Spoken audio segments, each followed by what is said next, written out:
গতকাল শনিবার যমুনা থেকে বিদায় নিয়েছেন প্রধান উপদেষ্টা ডক্টর মোহাম্মদ ইউনূস।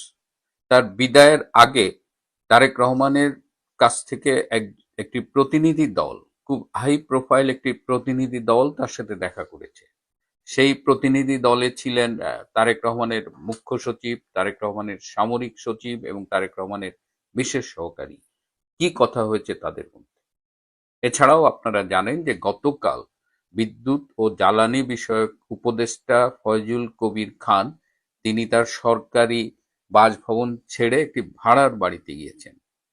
পরশুদিন শুক্রবার এই উপলক্ষে তিনি তার সরকারি বাসভবনে একটি ইফতার পার্টির আয়োজন করেছিলেন। সেই ইফতার পার্টিতে একটি চমৎকার মুনাজাত করা হয়েছে। সেই মুনাজাতের কথাটা আপনাদের সাথে শেয়ার না করে পারছি না। শেষ পর্যন্ত দেখুন।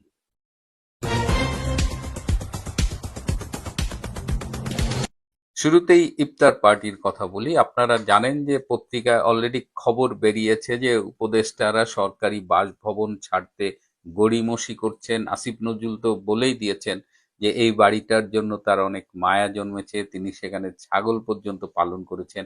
আবার তার একটি ছাগল ডার্বি নাসিররা রাতের আধারে চুরি করে জবাই করে খেয়েছে।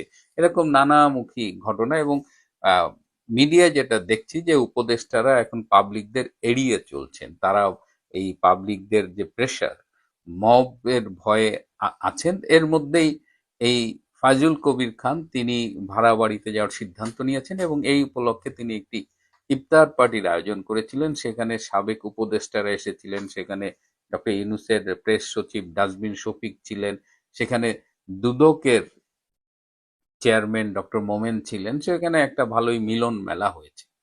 তো সেইখানে ফয়জুল কবির খান একটি মোনাজাতের আয়োজন করেছেন। সেই মোনাজাতটা শোনার পর থেকে আমি মনে যে আপনাদের সাথে শেয়ার না করা পর্যন্ত আসলে আমি স্বস্তি বোধ করছিলাম না।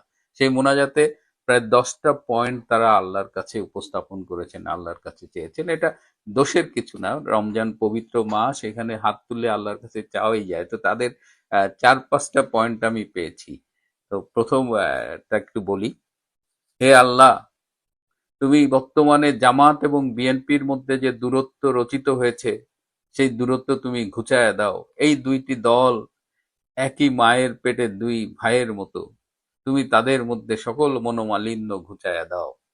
আরো বলেছেন, হে আল্লাহ, আমাদের চিফ অ্যাডভাইজার ডক্টর ইউনূস সাহেব গত 18 মাস অনেক কষ্ট করেছেন। তিনি অনেক কষ্ট করে দেশটা চালিয়েছেন, সরকার চালিয়েছেন।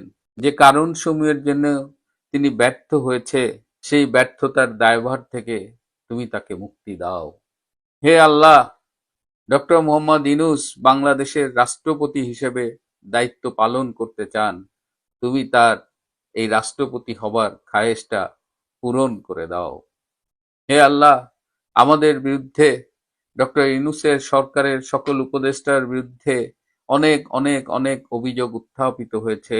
হে আল্লাহ, আমাদের বিরুদ্ধে অনেক অভিযোগ দুদকে জমা পড়েছে, তুমি এই সব অভিযোগ থেকে আমাদের মুক্তি পাবার তৌফিক দান করো।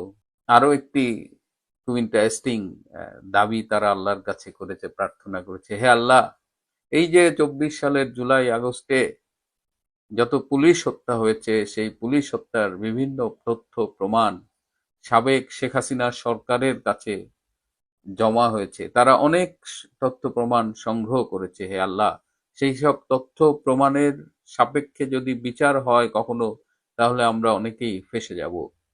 হে আল্লাহ, সেই সব তথ্য প্রমাণ যেন কখনো আলোর মুখ না দেখে। তো এরকম আরো কিছু মোনাজাত হয়েছে, তারা কেক কেটেছে।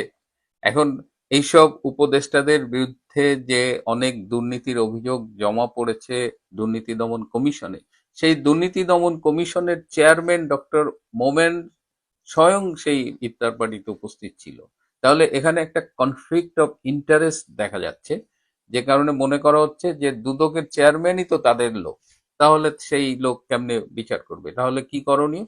যে দুদকের এই চেয়ারম্যান ডক্টর মোমেনকে অবিলম্বে তার পদ থেকে সরাতে হবে। এই যে আমি মোনাজাতের কথাগুলো বললাম, আপনারা হয়তো ভাবছেন যে এটা পুরোটাই রসিকতা। পুরোটাই রসিকতা নয়, পুরোটাই সত্যি।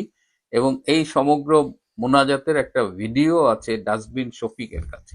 আমি অনেক চেষ্টা করেছি কিন্তু ভিডিওটা উদ্ধার করতে পারিনি, কিন্তু আমি বিশ্বাস করি ডাস্টবিন শফিকই বা তার কোনো ঘনিষ্ঠ একটা সূত্র একদিন না একদিন এই মোনাজাতের ভিডিও তারা এটা রিলিজ করবেন। এদিকে গতকাল রবিবার ডক্টর ইউনূস 3:30টার দিকে তার সরকারি বাসভবন যমুনা ছেড়ে চলে গেছেন তার গুলশানের নিজস্ব বাসভবনে। অনেকেই ধারণা করেছিলেন যে ডক্টর ইউনূস সহসা এই প্রধান উপদেষ্টার পদ ছাড়বেন না এবং তিনি অনেকভাবে চেষ্টা করেছেন যাতে দীর্ঘদিন প্রধান উপদেষ্টার পদে থাকতে পারেন, কিন্তু বিএনপির সাথে তিনি পেরে ওঠেননি। বিএনপি তার সব অযৌক্তিক দাবি দেওয়া মেনে নির্বাচনে গিয়ে ক্ষমতা পেয়ে চোখ উল্টায় দিচ্ছে। চোখ পুরা উল্টায়নি, মানে at least Yunus had to go. এখন ডক্টর ইউনূস 3:30টায় চলে গেছে। 3টার সময় তারেক রহমানের পক্ষ থেকে একটা উচ্চ ক্ষমতা সম্পন্ন প্রতিনিধি দল তার সাথে দেখা করে। সেই প্রতিনিধি দলে ছিলেন সামরিক সচিব মেজর জেনারেল আবুল হাসনাত মোহাম্মদ তারেক, মুখ্য সচিব এবিএম আব্দুস সাত্তার এবং তারেক রহমানের বিশেষ সহকারী ব্রিগেডিয়ার অবসরপ্রাপ্ত শামসুল ইসলাম। তো স্বভাবতই এত হাই প্রোফাইল একটা প্রতিনিধি দল কেন ডক্টর ইউনূসের সাথে দেখা করেছেন, এবং এটা নিয়ে যারা এই খবরটা জানেন, এটা মেইন মিডিয়া আমার চোখে পড়েনি, তারা কিন্তু এটা নিয়ে খুব উদ্বিগ্ন ছিলেন এবং অনেকেরই ধারণা যে বোধহয় এই তারেক রহমানের প্রতিনিধি দল ডক্টর ইউনূসের কাছে গিয়েছেন তাকে ভবিষ্যতে রাষ্ট্রপতি হবার কোনো প্রস্তাব দিতে বা এই সংক্রান্ত কোনো আলোচনা করতে।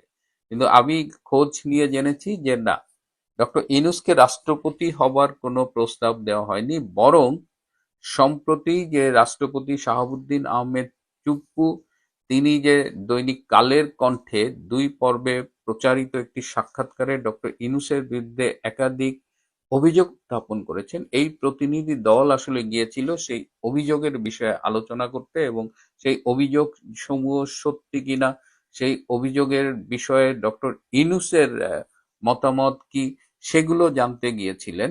কারণ আমার সূত্র আমাকে নিশ্চিত করেছে যে ডক্টর ইউনূসের রাষ্ট্রপতি হবার প্রশ্নই ওঠে না, এবং ডক্টর ইউনূস যেন রাষ্ট্রপতি না হতে পারে তার একটা বৃহত্তর পরিকল্পনার অংশ হিসেবেই কিন্তু শাহাবুদ্দিন চুপ্পুর এই সাক্ষাৎকারটি প্রচার করা হয়েছে, প্রকাশ করা হয়েছে। নইলে হঠাৎ করে যে রাষ্ট্রপতি 18 মাস একদম মুখে কুলুপ এঁটেছিলেন, তালা লাগিয়েছিলেন, তিনি হঠাৎ করে এত সোচ্চার হলেন কেন? এটাও একটা বৃহত্তর রাজনীতির অংশ।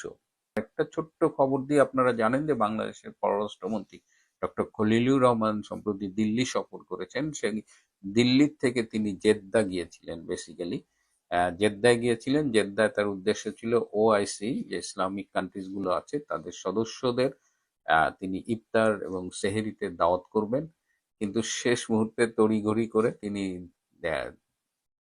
এই ইফতার এবং সেহেরি বাতিল করেছেন এবং তিনি বাংলাদেশে ফিরে এসেছেন। এর কারণ হলো আমেরিকা এবং ইসরায়েল ইরানকে আক্রমণ করেছে এবং ইরান এই মধ্যপ্রাচ্যে আমেরিকান যে ঘাঁটি রয়েছে 5টি দেশে পাল্টা আক্রমণ করেছে। তো এই অবস্থায় ডক্টর খলিল ফিরে এসেছে। ডক্টর খলিল আপনারা জানেন যে জাতিসংঘের একটি পদের জন্য বাংলাদেশ প্রতিদ্বন্দ্বিতা করছে।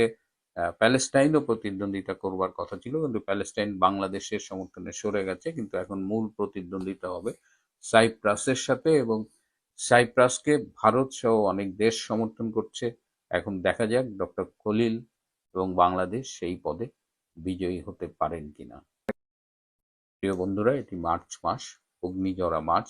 এই মাসেই আমাদের 71 সালে স্বাধীনতা ঘোষণা হয়েছিল। এই অগ্নিঝরা মার্চের শুভেচ্ছা সবাইকে। আজ এ পর্যন্তই। ভালো থাকবেন, সুস্থ থাকবেন, তার চেয়েও জরুরি হলো নিরাপদে থাকবেন। সবাইকে অনেক ধন্যবাদ।